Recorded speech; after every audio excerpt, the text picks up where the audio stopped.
Hello! In this video we're going to talk about homework expectations for all of my classes.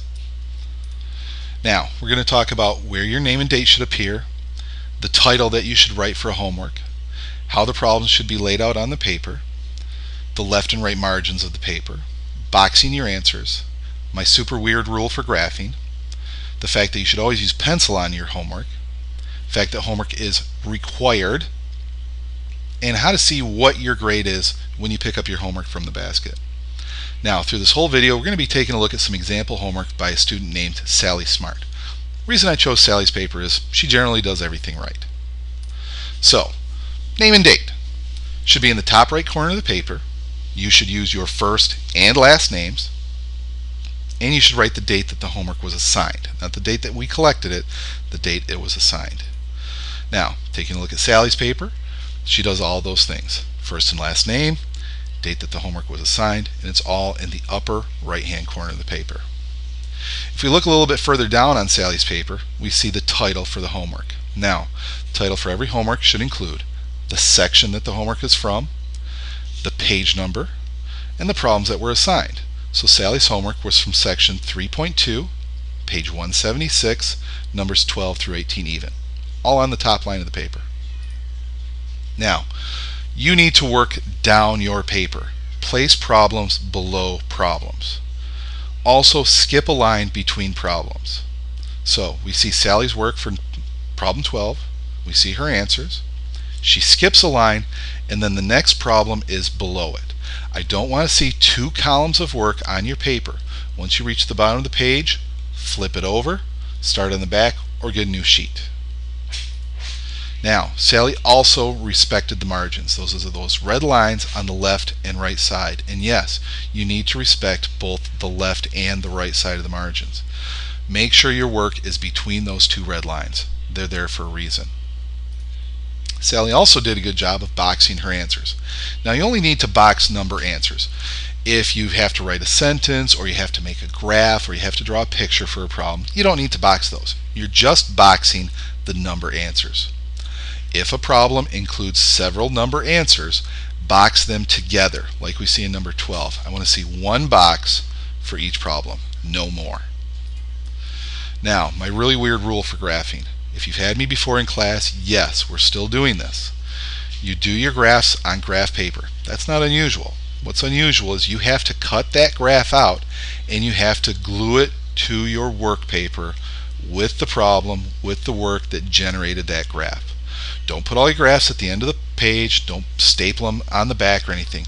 Each graph needs to be with the right problem with the work. Now, this may mean that you have to plan ahead and leave an empty space on your paper to glue that graph in later. That's fine. Just plan ahead. Now, all homework needs to be done in pencil.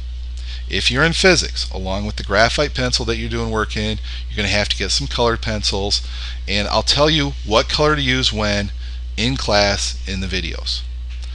All work in pen will receive a 0. No ifs, ands, or buts on this, people. Make sure you're working in pencil. Now, every teacher says homework is required, but I am taking this to the next level. You have to make sure that all of your homework is complete before you can take a chapter test. Now, what I mean by complete is that you've done every single problem and you've got a minimum of 65% of them correct. Now, what if you don't do all your homework? Well, you're not going to get to take the chapter test. You're going to have to leave the room when everybody else takes their chapter test. Hopefully you're going to go to the library and finish up that homework you're missing. You're going to have to schedule a time before or after school with me in order to take that test. And you will be assigned Saturday school until that test is made up. Now, let's say that the test is on Monday. You've got a missing homework problem, so you leave the room while everybody else takes the test. Okay, you finish that homework and say you schedule to take the test on Wednesday. You are still serving a minimum of one Saturday school. So, rest of the class takes the test on Monday, you take the test on Wednesday after school, you are still in Saturday school the following Saturday or whenever it's scheduled, at least one Saturday for every missing test. This is important. I want you to do the homework. I want you to practice the skills necessary to do well on the tests. This isn't punishment. This is me making sure that you're ready to be successful on that test. Now, you turn in all your homework, you pick it up from the basket, you want to know what your grade is. You're going to see two numbers added up. The first number is 1 point for each problem completed. Now, Sally was assigned 4 problems. She did all 4 of them. So you see that first number is a 4.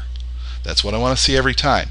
I want to see the same number as there are numbers of problems on that, or that homework is not complete. Now, the second number is points for getting the right answers. 4 problems, she got all 4 of them right, so she got +4. So Sally got 8 out of 8 on this homework. That's what I want to see from everybody. There's no reason that you're not getting all of the homework points. So, we've gone over all of my homework expectations for all my classes now. I want you guys to be successful. I'll see you in the class, and I'll see you on the videos.